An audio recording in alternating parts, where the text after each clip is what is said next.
after I gave the rims a couple of coats of white in this case, left it to dry overnight. The foam is dry, which I let dry overnight as well. We are ready to reassemble the tires. Now there's an important thing first, obviously. You put the foam back in the tire and make sure it's put in there evenly.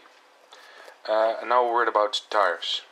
These kind of tires, like Talons, Maxes and all those type of tires, they have these little arrows over here. And that's the rotation direction. So all tires are the same, all rims are the same, but you do have left tires and basically left wheels and right wheels. And the thing is that you have to be careful when you reassemble them. If I put this rim in this tire like this, then the rotation will be that way. So it will be a wheel on the right hand side of the vehicle. If I put it in this way, let me turn it, so like this, you see the rotation marker now points the other way, so it will be for the left side of the vehicle. So pay attention to this, because you don't want to end up at the end of this process with 4 left-hand tires. It wouldn't be helpful, right? So look at the rotation mark, it's on either side. All tires are the same, the only difference is the way you put in the rim. It defines if it's going to be a left or a right hand tire. Then in other words, I took these tires from the original wheels, and they had an inside and an outside.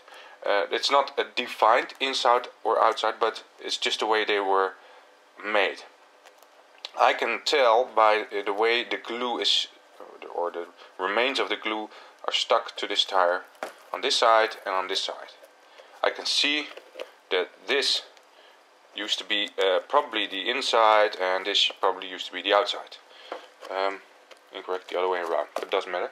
What I want to show you is that we repaired a tire, and especially on the tires that you repaired, the stress when riding these wheels is mostly on the outside. So on this side of the wheel is the most stress on the tire. That's why you see the rips and the cracks in the tire are on the former outside.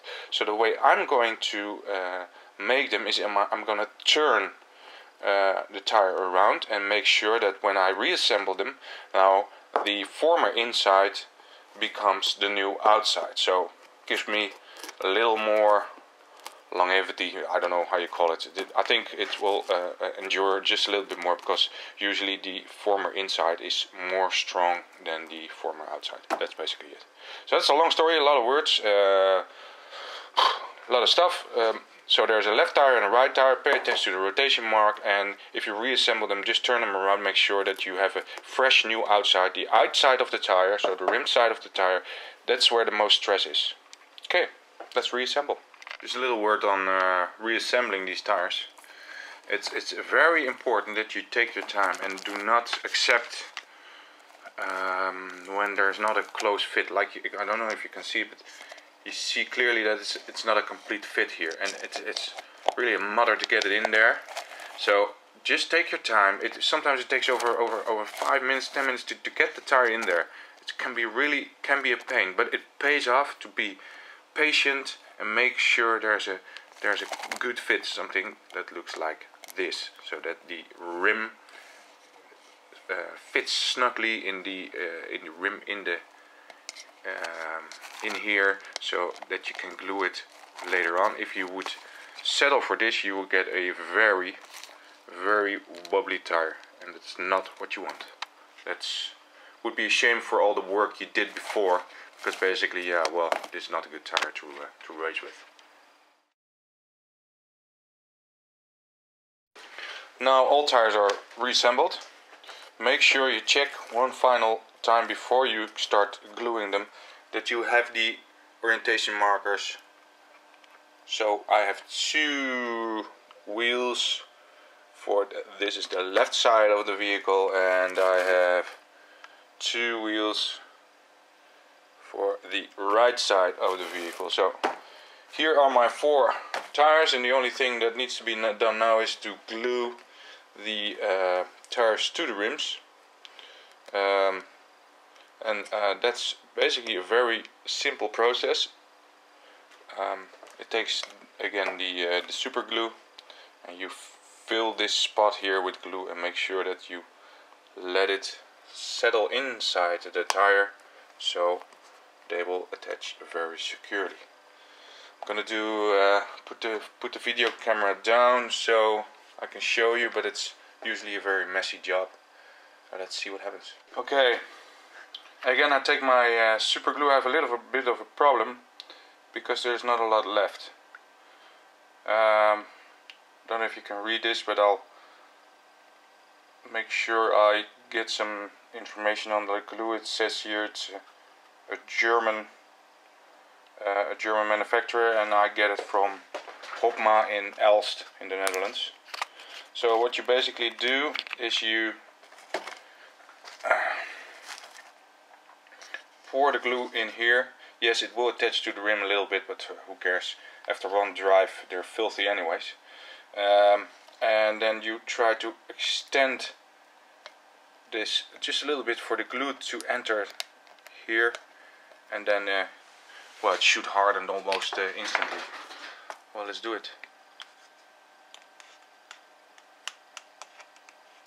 Like I said, as long as it's liquid there's really no problem, but you have to make sure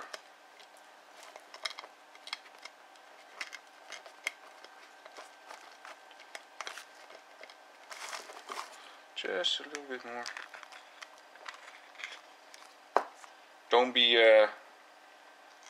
Don't save this stuff. More is better. And if you just let it run in there, make sure you don't get it. So there was a lot of glue. Make sure you close the lid, otherwise. Yeah, this is okay. Okay. Well, this is it. So this one is now glued on the outside. I'm not going to turn over because I'm afraid that the glue will, well, as a matter of fact it's already good. So that's the way it goes. So you turn it over, or you get yourself another one, and you do the same on the inside. As you can see, you have a little less rim here, so be more careful. But if there's excess of glue and it runs into your rim, it's no problem at all. It's no problem at all. So, nice result.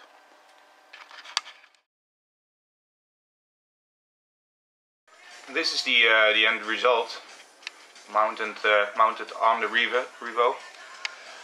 I chose white because, well, this, like I said, was second hand.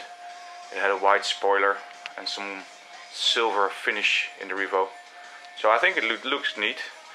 Unfortunately, like I said, this is Holland, so I cannot show you if the result also pays off in drivability. I'll have to do a separate video on that because it's Holland and it's raining cats and dogs at the moment. Well, thank you for watching this video. I hope that it proves helpful for you, and if you have any questions or remarks, please feel free to comment below. See you later.